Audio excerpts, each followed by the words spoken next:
उनकी महिमा का बखान कौन करे जब ब्रह्मा जी, विष्णु जी, शारदा, सरस्वती माँ भी बखान नहीं कर सकते तो हम क्या कर सकते? हमसे संभव नहीं, क्षमता नहीं। फिर भी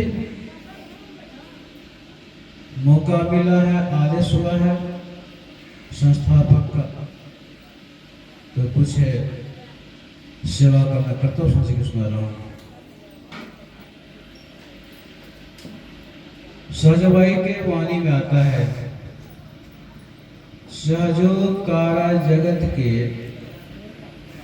गुरुबिन पूरे नाही, हरि तो गुरुबिन क्यों मिले, समझ देख मन माही। संसार का जितना भी काम है, मोटा से मोटा और महीन से महीन,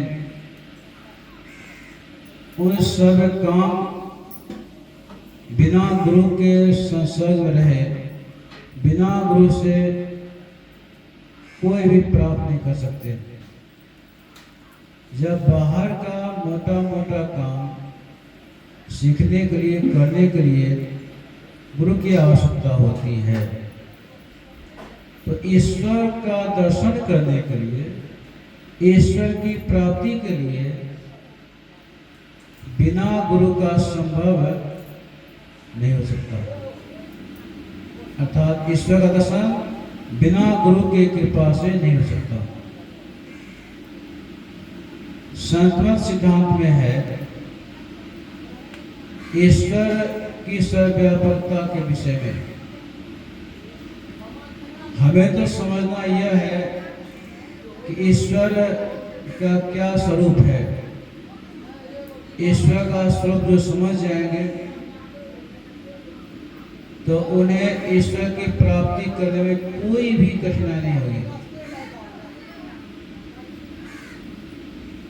ईश्वर यद्यपि सर्वव्यापी है, सर्वव्यापी है, सृष्टि के कण कण में है, लेकिन पहचान क्यों नहीं होती है? क्योंकि पहचान कराने वाले नहीं मिलते। पहचान कराने वाले मिल जाए तो हम सर्वव्यापी परमात्मा को अपने अंदर में पहचान लेंगे, बाहर में पहचान लेंगे।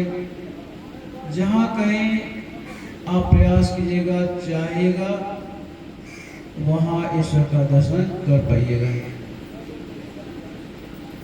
सभी संतों ने कहा, सभी गुरु ने कहा, आचार्य ने कहा, और हमारे परमाराध्य संत सदगुरु महर्षि में ब्रह्मा जी महाराज ने भी आदेश दिए, उपदेश दिए। इस संसार के लोगों ईश्वर की प्राप्ति के लिए, दर्शन के लिए बाहर में दौड़ लगाते हो, भ्रमण करते हो और बाहरी प्रक्रिया करते हो। तो बाहरी विधि से, बाहर दौड़ाने से, कर्मकांड करने से ईश्वर का दर्शन नहीं होगा।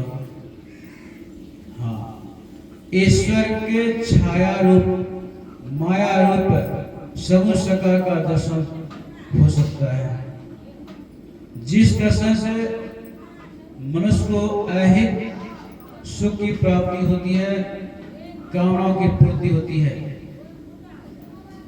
विभिन्न देवी देवताओं की भक्ति लोग करते हैं, उनसे संबंधित ऐश्वर्य, सामर्थ्य, शक्ति, विभूतियां प्राप्त होती हैं, लेकिन ईश्वर का शुद्ध स्वरूप का ज्ञान नहीं होता, उनकी प्राप्ति नहीं होती। जो ईश्वर का शुद्ध स्वरूप को समझ लेंगे, प्राप्त करने का प्रयास करेंगे, वह कहाँ और कैसे, इसी बातों की जानकारी के लिए हमें सदगुरु की आवश्यकता होती है। जिनसे हम जो विद्या सीखते हैं, ज्ञान सीखते हैं, वे हमारे गुरु होते हैं, उस विद्या के, उस ज्ञान के गुरु होते हैं। और जो ईश्वर का दर्शन करने की युक्ति बतावे, ईश्वर प्राप्ति का युक्ति बतावे, वे संत सदगुरु होते हैं। बाहर के जितने भी उपलब्धियां हैं, इसे प्राप्त करने के लिए हमें बाहरी प्रक्रियाओं का सहारा पड़ता है। अर्थात बाहर में कर्मकांड, पूजा पाठ है या फिर उपवास है, ये तो जितिया पर्व आने वाला है। माता बहना का पर्व, जितिया पर्व बेटा के लिए करती है माता बहना।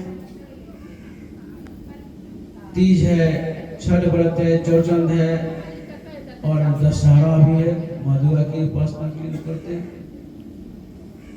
तो जो भी लोग बाहर की प्रक्रिया से भक्ति करते हैं, उपासना करते हैं, पूजा पाठ करते हैं, यह बेकार तो नहीं कहा जाए, बेकार नहीं है, लेकिन मोक्ष प्राप्ति का साधन नहीं है।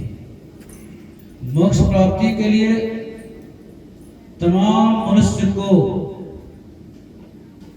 वेदों की साधना करनी होगी, नाद की साधना करनी होगी। वेदों ध्यान और नाद ध्यान की साधना करने से ही तमाम सगुण साकार में भगवान ईश्वर, राम, कृष्ण, दुर्गा या फिर और मजहब की बात करूं तो अल्लाह खुदा की प्राप्ति संभव है। वेदनाथ की साधना करने से मनुष्य की जड़ बुद्धि समाप्त हो जाती है और श्रवण बुद्धि आ जाती है, उसे आत्म तत्व की अनुभूति हो जाती है। जिस किसी को आत्म तत्व की अनुभूति हो जाती है तो उसे परमात्म तत्व की अनुभूति होने में कदापि विलंब नहीं, वह यथा शीघ्र जितना जल्द हो सके वह अनुभूति प्राप्त कर सकता है, शीघ्र अनुभूति प्राप्त कर सकता है। पहले हमें आत्म तत्व की अनुभूति होनी चाहिए। तो आत्म तत्व की अनुभूति के लिए हमें बहुत कुछ नहीं करना है, कर्मकांड भूलना नहीं है, भावना नहीं है, तो क्या है, अपने अंदर में झांकना है, निज तन में खोज सजन, बाहर में खोजना, अपने ही घर में हरि है, परमात्मा है, अपने में खोजना। यद्यपि परमात्मा सर्वव्यापक है, सर्वव्यापी है, सृष्टि के कण कण में है, सर्वव्यापी परमात्मा को हम बाहर दृष्टि से नहीं देख सकते हैं, अंतर दृष्टि देख सकते हैं, बाहर का देखना बंद करना होता है। इस दो आंखों से जो हम देखते हैं बाहर में, यह परमात्मा का माया छाया का दोष होता है, न कि असली परमात्मा का स्वरूप होता है। इस मुख से जो हम बखान करते हैं, बोलते हैं, गुणगान करते हैं, स्तुति करते हैं या फिर जप करते हैं, यह परमात्मा के बाहरी रूप का, समसाकार रूप का बखान करते हैं, जाप करते हैं, सुल्ता नाम का जाप करते हैं। लेकिन आराध्य कहते हैं अति पावन गुरु मंत्र मन ही मन जाप जपो।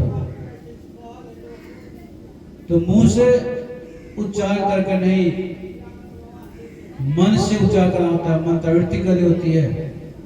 अर्थात परमात्मा का निर्गुण निराकार नाम अजपा जाप जपने के लिए मुंह बंद, शुद्ध स्वरूप परमात्मा का दर्शन करने के लिए आंख बंद, परमात्मा का सर्वव्यापी रूप का दर्शन करने के लिए हाथ पैर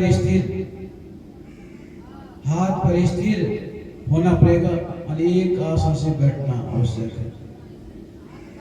है। कुछ रानी गाने की बात, बैठा रहे चला अपने जाता, बैठा ने रास्ता काटा, चलता ने बाट न पाई। ये संत मत का ज्ञान है। संत मत के आचार्य, प्राचार्य, गुरु और हमारे विश्वसनीय महासंत महर्षि भी ब्रह्मतुल्य हैं, ईश्वर स्वरूप हैं, उनका भी एक कहना है।